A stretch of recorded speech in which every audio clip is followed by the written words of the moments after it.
tanong. Yan, pwede niyo rin po ako kausapin para may kausap din po ako. Di nga. Yung nakita niyo baka sila yung pumasok kahapon. Ngayon lang lumabas. Ngayon lang nakabalik po yan. Ngayon lang kabalik. Yung mga survivor. Napansin niyo, hindi rin sila masaya. Hindi sila masaya.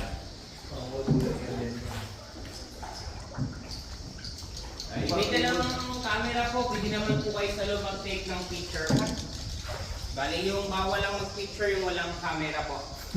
Yun. Tapos yung may suot na dark sunglasses, remove nyo na po kasi madilim sa loob. Kanina po kasi may nagreklamo din, wala daw siyang nakita po. Yan, napansin nyo na medyo madilim na. Good evening po. So yan sabi dito sa ano, tahimik daw. Magbibigay sa